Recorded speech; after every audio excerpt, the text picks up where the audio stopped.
Okay, so here we are, lesson number 10. We've been talking about magnetic fields. Let's see some applications of magnetic fields, and that's what we're going to devote our time to in this lesson. Last day, basically, we started by finding the force on a charged particle in a uniform magnetic field. All right, so we basically looked at, okay, if I got a charged particle moving in a magnetic field, I get QV cross B, or QVB.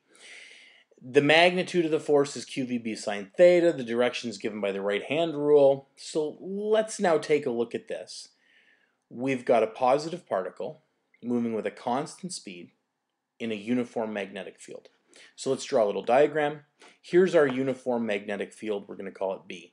We're going to say it's into the page. That's what these X's are. It indicates that the direction of the magnetic field is into the page. And let's take a little particle, here he is, moving in this direction, and if we apply right-hand rule number 3, the force would be down, right? So downwards. So what this force does with this velocity is that it curls the particle around until you get to here, at which point the direction's still down because it's moving with a constant speed. The force is into the page, and it curls the particle around to here. And here again, we get a force into the page, a force up, and we get a speed like this, and this curls the particle to here, and again a force into the center, and a velocity upwards, and that would curl it back up to this. So the shape basically that this particle is traveling, because of the magnetic force, is a circle. And it's moving with a constant speed in a circle. We've seen this before. The magnetic field changes the direction of the velocity because it always points perpendicular to the velocity in the field. It's circular, and this is a perfect example of uniform circular motion.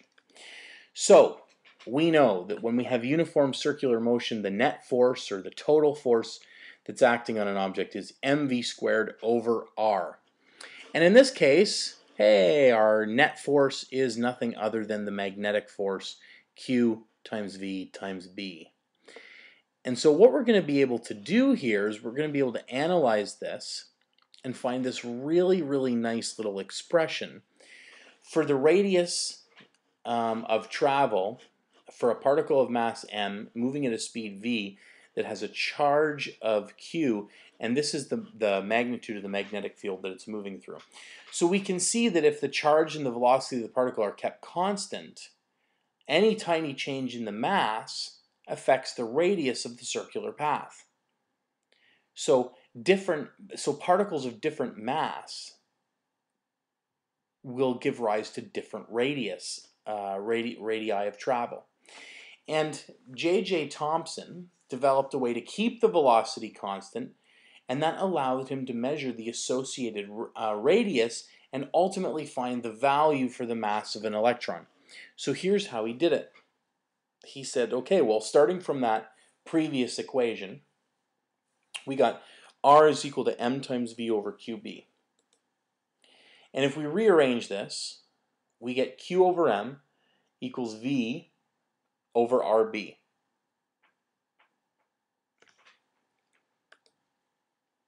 The charge, because we're talking about an electron, is just E. And so the electronic charge over the electron's mass is equal to V over RB. If we can find a way, and this is what J.J. Thompson did, to set V and B, and then we measure R, we can find the charge to mass ratio of an electron. We already knew the electronic charge, so we can find the mass of the electron, and this is exactly how it was done. He balanced the electric force from parallel plates and the magnetic force from the coil to obtain a constant velocity. So here is a magnetic field into the page, and here is an electric field from two parallel plates. So we have a constant magnetic field and a constant electric field. And so an electron that's moving through this, that has a velocity in this direction, would feel a force from the magnetic field that's different from the force of the electric field, meaning that these two forces, FB and FE, could essentially be held in equilibrium. So if the two forces are equal, then the magnetic field times Q times V is equal to Q times the electric field. What we can say is that whenever we've got a particle that's moving through a uniform electric field and a uniform magnetic field, that velocity will be constant and will be measured at a value of the electric field divided by the magnetic field. And he was able to find the charge to mass ratio for an electron. Because he set this, he was able to hold this constant, and he measured the radius. And so here's what he found. Charge to mass ratio is equal to the electric field divided by B squared R. Millikan had previously discovered the charge of an electron, and Thompson used this to find the mass of an electron, which is pretty amazing. The two discoveries came together, and he found that M, the mass of an electron, was 9.11 times 10 to the negative 31 kilograms, which is pretty remarkable. A mass spectrometer is really interesting because Thompson's method gained a lot of popularity and so then was adapted to measure almost any charged particle. So basically, depending on the radius of curvature, you could tell what kind of element you had or what kind of ion you had. This device, basically particles have to be ionized, then they're accelerated and injected into a uniform magnetic field, and the radius of the particle's circular path reveals their mass. So using electric, magnetic, and centripetal force, we can find an equation. Here's the end result way down here. But basically, we got energy initial equals energy final. And so we've got basically the electric potential energy equaling the kinetic potential energy. So this is basically accelerating a particle. We get QV equals 1/2 mv squared.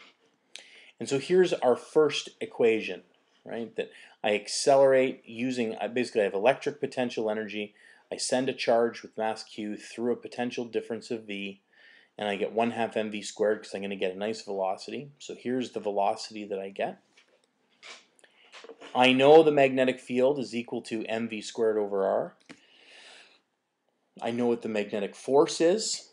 The magnetic force, mv squared over r. And basically I can say, okay, well here's v, the speed of this particle, qb r over m. If I set these two things equal to each other, I of course arrive at the mass of the particle equals qb squared r squared over 2 times the potential. So I set 1 equal to 2, and that's what I get. Here, m is of course the mass of the particle, b is the magnetic field, r is the radius, and v is the potential difference between the plates. So this is a very handy way of determining the mass of really any charged particle. A couple diagrams here in your notes of basically what happens in a mass spectrometer. It's an amazing little application. Okay, so here's an example. A charged particle enters a uniform magnetic field of strength 3.2 times 10 to the minus 2 Tesla. Speed is 6.0 times 10 to the 6th meters per second. When the charge enters the field perpendicular to the field lines, it traces a circular path of radius 0.018 meters. What is the charge to mass ratio for this particle? Alright, so here's what we know. We know the magnetic field, we know the velocity, we know the radius, and we're looking to find the charge to mass ratio. Well, we already know that when we have a particle moving in a magnetic field, the charge to mass ratio is given by V over BR. Simple enough because we can simply enter our known values into this equation, and we get 1.04 times 10 to the 10 coulombs per kilogram. Charge to mass ratio is given as 1.0 times 10 to the 10 coulombs per kilogram. Here's another example. A single ionized plutonium ion has a mass of 4.0 times 10 to the minus 25 kilograms. It's accelerated through a potential difference of 1.0 times 10 to the 5 volts. Find the maximum speed of the ion and the radius of its path in a uniform magnetic field of strength 0.12 Tesla. So what we're going to do here is we're going to say, okay, well, I know the mass of this guy. And if it's ionized singly, it means it has one extra electron. Okay? Single ionized means one extra electron, so we know the charge on this. Okay, here's the potential difference, here's the magnetic field. And so I can say, okay, first of all, what's the maximum speed? Well, it's moving at 2 times QV over M, which is, once we make the substitutions, 2.8 times 10 to the 5th meters per second. And the radius of its path is given by this equation once rearranged. Right? We could also use this equation right here. Okay, so the radius of its path, once I rearrange all this, is 2 times the potential difference times m divided by qb squared. Make the substitution, and I get a radius of 5.9 meters. Basically, mass spectrometers can't be very large, especially if you're going to get this kind of a radius.